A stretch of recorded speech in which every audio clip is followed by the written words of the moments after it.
there everyone, Luke here, and oh boy, there is so much to talk about in this week's Witch Watch chapter. It's one of the chapters that I have been looking forward to tackling since it came out. It's just been tired, being busy, working all of that, and also get back into my writing after my dad's tragic passing. I'm still recovering from that, and I think I will be recovering for a while, but in terms of just doing what I've got to do, getting back into the swing of things right now. So got some writing going on, obviously with my new book as well, with my latest book that I'm writing as well, and a play that I'm planning out for my drama group later on in the year. So I'm looking forward to writing that and getting ideas down and everything. But aside from that, Witch Watch chapter this week, oh boy, this is gonna be a doozy. Okay, so this is chapter 189, titled Himi's Road to Manga Creation. Himi obviously referring to Kukumi, her online alias, which of course every person online needs to have an online alias, because a lot of people that are online different from the people that they are offline. So yeah, really a really good chapter title because it's focusing on two of my favourite characters in the series, Yuki and Kukumi. I just love like the dynamic, like the teacher-student relationship that they have going on, because the stereotypical way that this could have gone would be like everyone like really getting really teasing Kukumi, being like, "Oh, teacher's pet, you're hanging out with your teacher after school, blah blah blah blah blah blah blah." But no, that like people accept this as like a genuine friendship between a student and a teacher, which can happen. I mean, I'm friendly with some of my former teachers as well. Like, I still live near some of them, still say hi to them and chat with them, and we were not hanging out like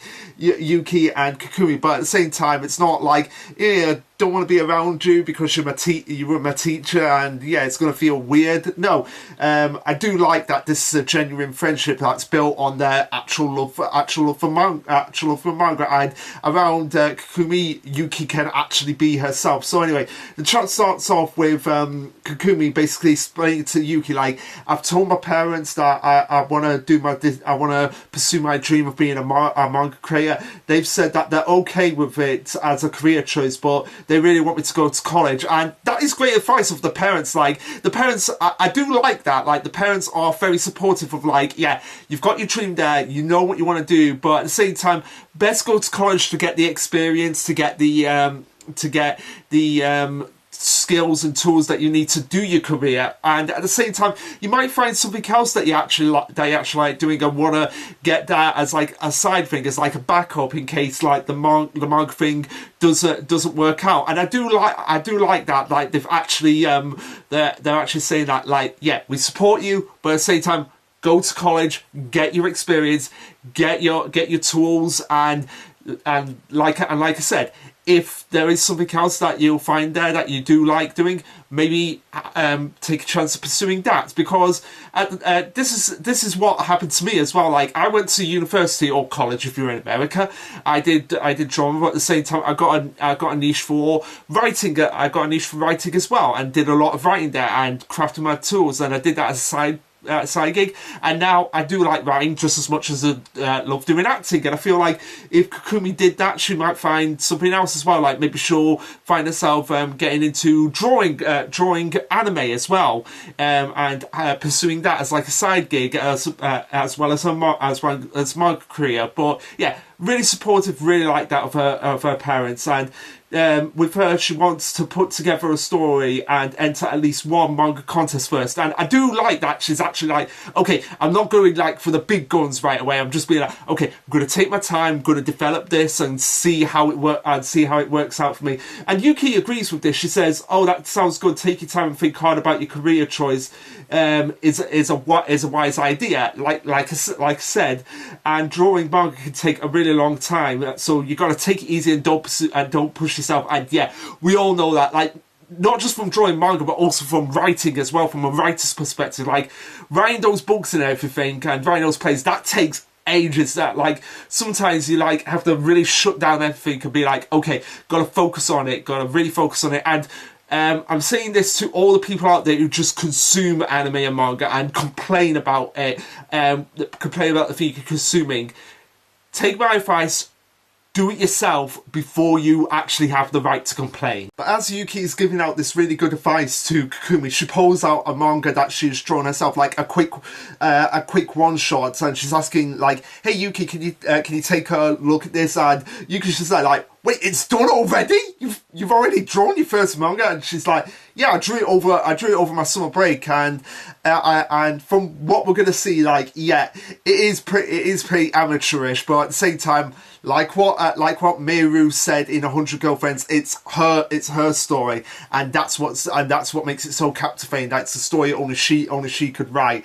But anyway, that's besides the point. Yuki is now getting like really obsessive fangirl, like, oh my god, there's a new manga by my favourite author right here, and it's not a fan work as well. This is something completely new and original. Like, we say new in quotations, but as we'll get further in the chapter, we can see like, okay, where the inspiration for this one shot actually came from. As we have Kakumi saying like, "Be careful when you're anxious. You'll still turn out Tengo." I just love all the gags in this series, but it turns out that this is a very ecchi manga that Kakumi has drawn here.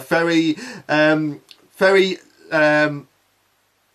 I can't even say that. I can't even say the word right here.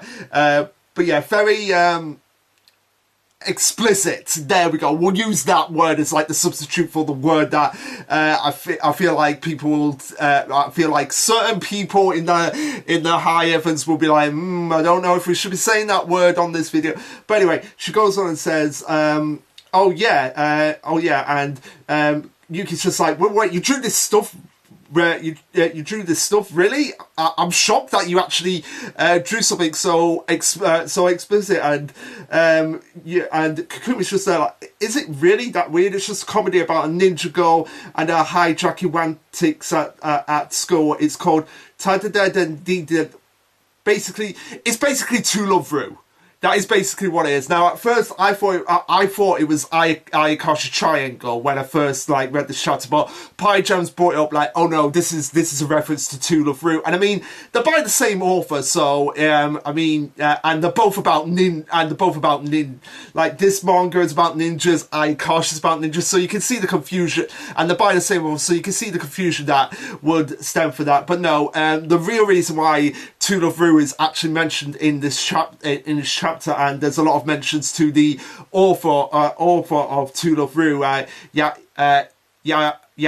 Yabiku Sensei. I am sorry I've butchered that, but essentially him and the author of Witch Watch, Shura, they're brothers-in-law. So I assume either one of them married the other sister, or they both married each other's sisters. I assume that's from what I've heard in the grapevine, that is exactly what happened. They both married each other's sisters, as opposed to one of them marrying the other's sister. So it's pretty cool. It's pretty cool that that they can actually acknowledge that. And there was actually a comment from Ibuki Sensei when Witch Watch got first publicized, where he was basically like, "Hey, I'm finally being able to be published with Shura Sensei, who's become my brother-in-law." So it was pretty cool that we had two real-life brothers-in-law in Weekly Shonen Jump at one point. So that's pretty cool. So yeah, going back to the chapter itself. They're just Yuki's just like, "Don't you think it's kind of a little bit of a risque for a title that cutesy?" As Kakumi's just basically being like the author of trying to defend the work of being like, "Oh no, it's nothing but a bunch of normal everyday adventures," as we get all the tropes going on here of what would be in a series by the author of Ayakashi Triangle and To Love Ru. You know how crazy those series could go in terms of the ecchi stuff here. And again, she's trying to she's thought about like all the answers to Yuki's questions here, so you got to give her credit for that. She's been like, okay, I've got to figure out like, okay, why is this here? Why is that here? What is the purpose of this reaction? What is the purpose of that reaction? As Yuki's just going on like, oh, you're an absolute genius, Kakumi. I had no idea. I had no idea she had this kind of talent, and come to think of it, I've only read her doujin. I've never seen her draw. I've never seen her draw girls before. She asked her, "Would you draw Usuru for me?" Basically, being one of the characters from the fictional series that they're both a fan of, like the manga within a manga that they're both a fan of, which I'm still waiting on the moment we get another chapter dedicated to that manga within a manga, and it's just like chapter 350 or something insane like that. But yeah, she draws him, and she's like, yeah, that's the art that I'm used to, and she's able to, and she draws a girl as Yuki's just there like, why is this character naked? As Kakumi says, for some reason, whenever I try to draw girls, they always end up looking sexy. As Yuki's just like, what kind of quirk is that? Like, hey, if it works for her, it works for her. So continuing on, Kakumi says that she thought it was weird, but she just couldn't seem to change her habit of every time she drew a girl, it would end up sexy. So she was just there like, okay, I might as well take advantage of my talent here and work with what I've got here. So that led her on ecchi rom-coms and Cuckoo and Yuki's just there like, oh, that's definitely a bold move to make, as she can't believe that Harmony's drawing male-on-male relationship in doujin led her to developing the habit of drawing fan service girls, which, hey, don't get a lot of like female manga authors who go down that path of like fan service girls, unless they're yuri mangas, like one of my favorite yuri mangakas, Milk Monogatari, who wrote probably one of the most heartwarming yuri mangas, Girlfriends. Yes, that is what it's called. Go and check it out. It's only 5 volumes long, but it's such a heartwarming tale of two people of opposites just finding each other and finding love. But yeah, that's besides the point. And she developed a habit, and does this mean that for all her girl next door looks, her mind is always in the gutter, and like just getting really crazy ideas of like, oh, this innocent student of mine has this really perverse mind. So yeah. Yuki ends her thoughts on a positive note that the manga story is actually fun and upbeat, as she compliments like, yeah, this is really good, and Kakumi's like, oh yeah, great, I've already scheduled an appointment with one of the editors of Shonen Jaguar, which is obviously a reference to Shonen Jump. Shonen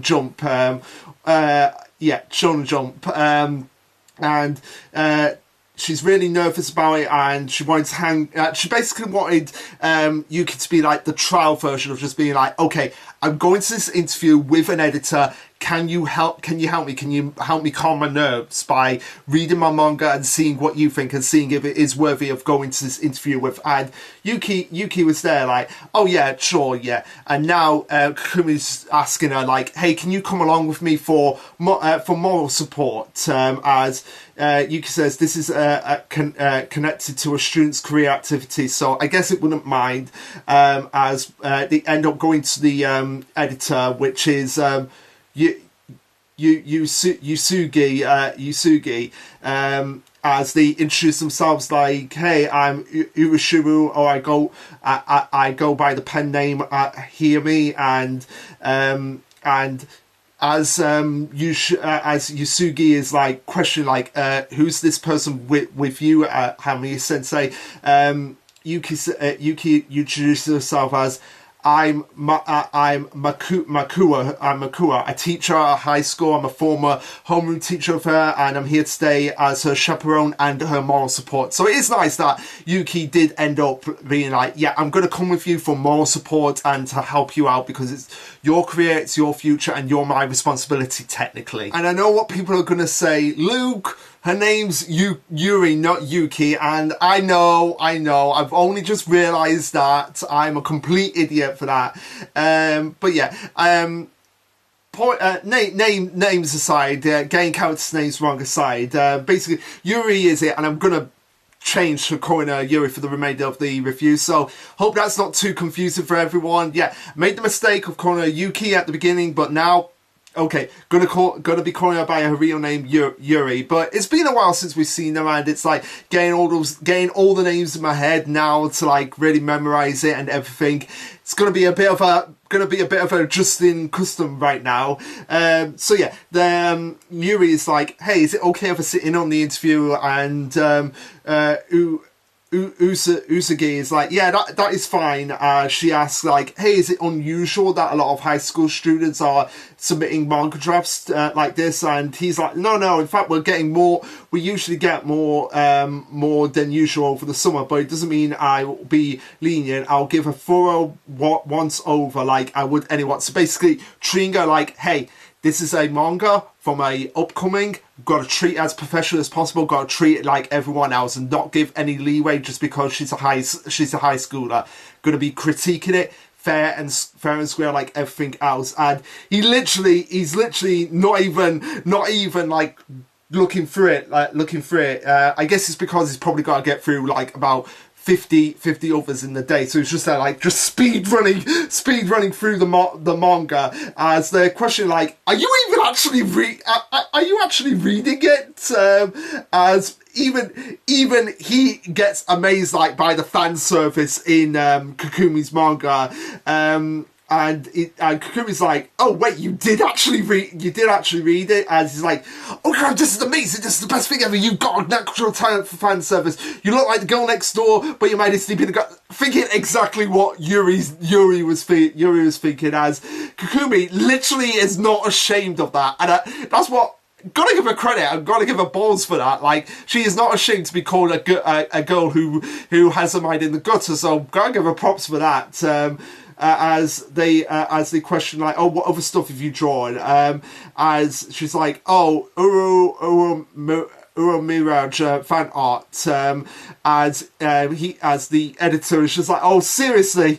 And she goes over like her actual transition of like, hey, of what she was explained to Yuri at the beginning of the chapter. As she says, I like how the heroine has ninja powers.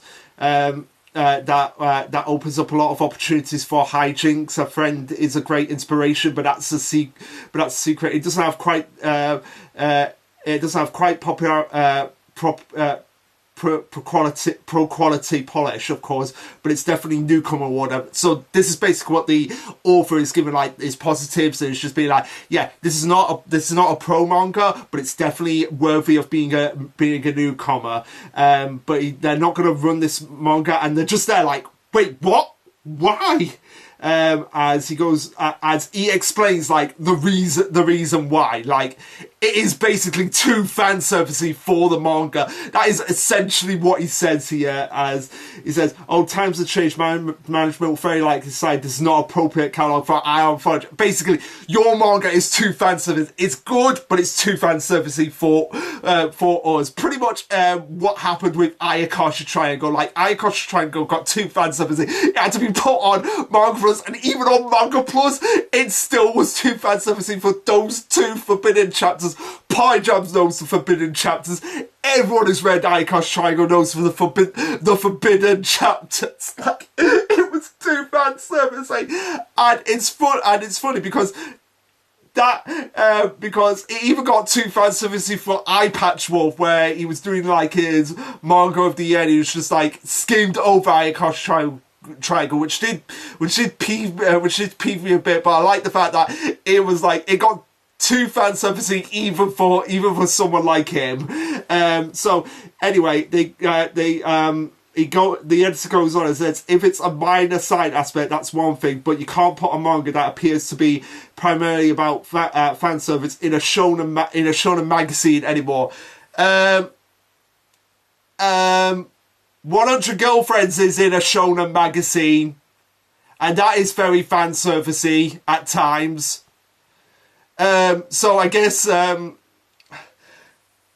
well, yeah, he does have a point there. There's not really much in terms of fan servicey manga in Shonen Jump anymore. But I'd say to say all shonen manga, yeah. And I mean, Chainsaw Man, that's still, yeah, it's manga plus, but it's still shonen. It's still shonen, so you can't really use that excuse.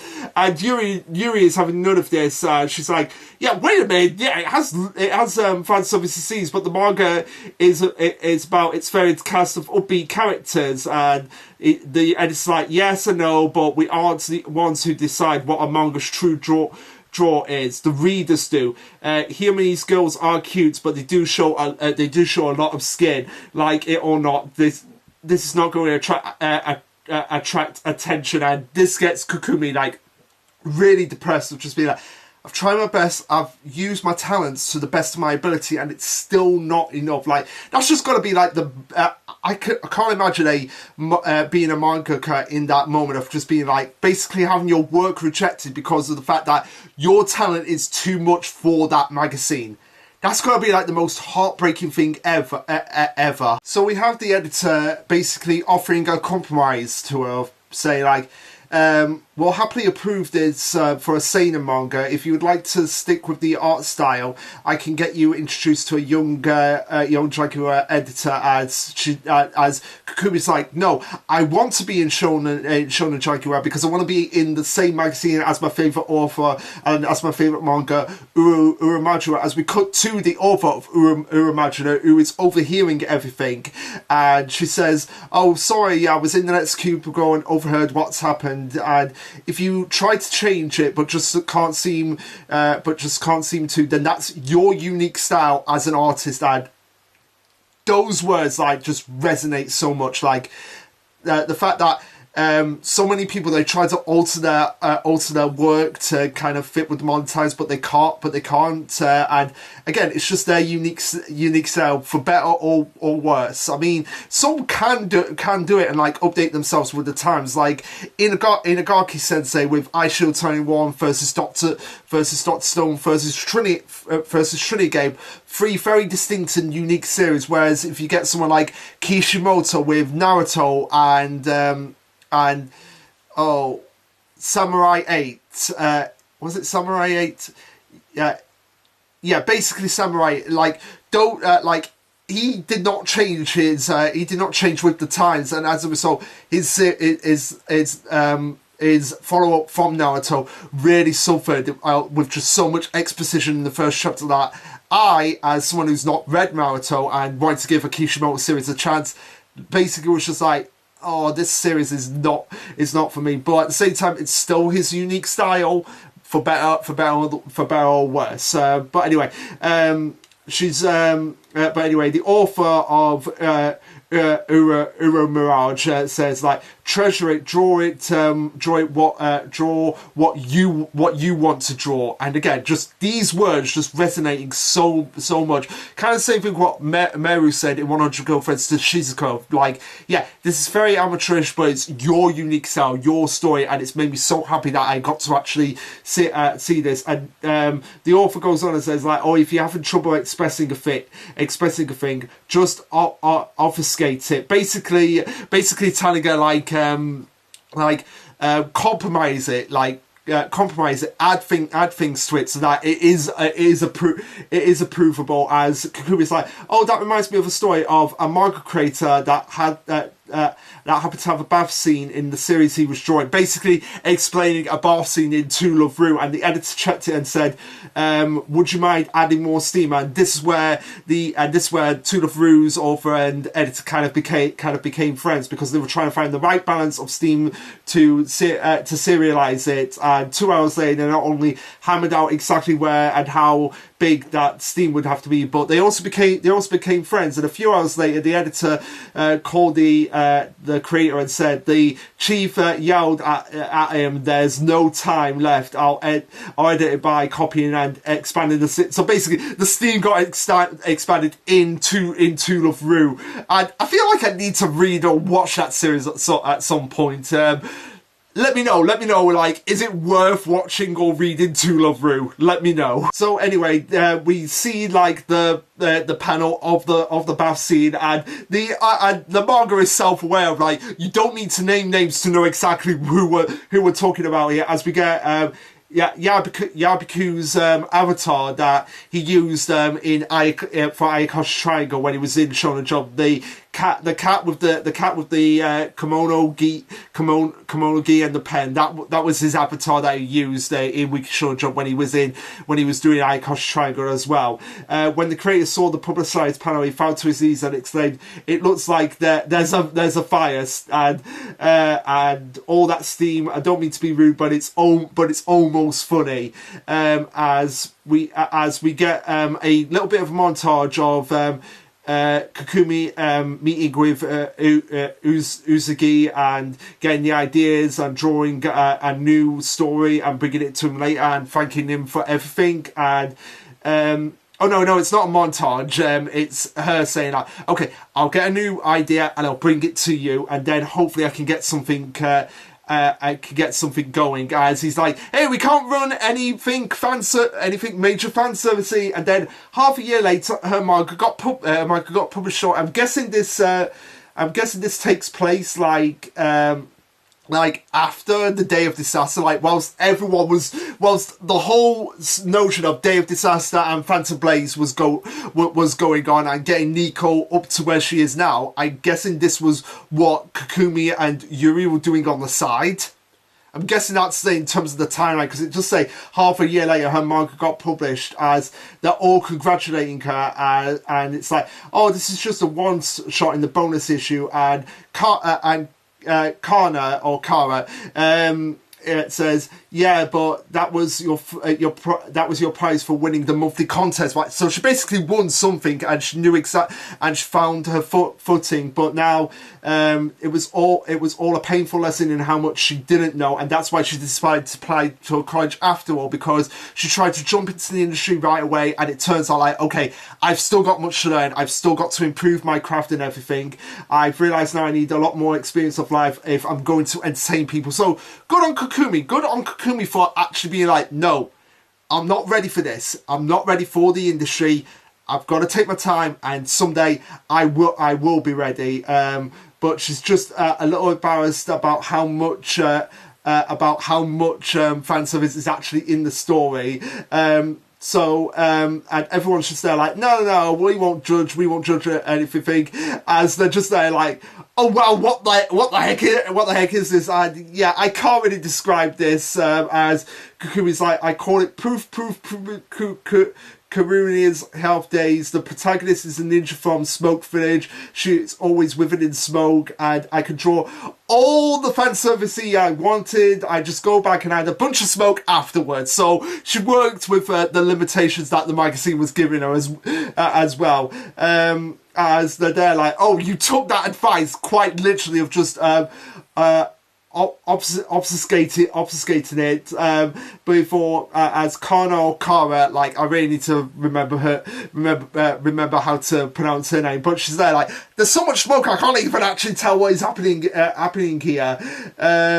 And they're just comparing what happened with To Love Rue, as Kakumi's just there looking so proud, and that's where the chapter ends. So really fun, really enjoyable chapter there, and I loved how Kakumi was starting to build up her career as a manga artist, going from writing fan fiction to actually writing her own original stories, which was pretty much what I did back in the day. Like fan fiction, I call it, more like rip-off stories that I've hidden away far away as possible. Because when I bring that up, I'm like, oh my god, that is so cringy, like how bad that was. But it did help me improve my craft later on, in the same way that this whole experience is going to help Kakumi later on in life. And I really want the series to end with her actually getting an anime adaptation of one of her manga, maybe based on the antics that go on in Witch Watch. I feel like that's what will lead, and I've said this before, that's probably what Kakumi's building herself up to, that she's going to be like, hey, I'm going to write a manga based on Nico's life, and I'm going to call it Witch Watch. Basically, manga within manga, going mangaception here. So yeah, really fun, enjoyable chapter, getting back to some of the side characters and exploring what they've been going on whilst we've been having the major storylines. So yeah, like I said, don't know what's coming next week, don't want to know, want to be there for the ride. So anyway guys, what did you think of this chapter? Let me know, like, subscribe, comment, all that jazz, and this will be Lasherluke signing off. Later guys.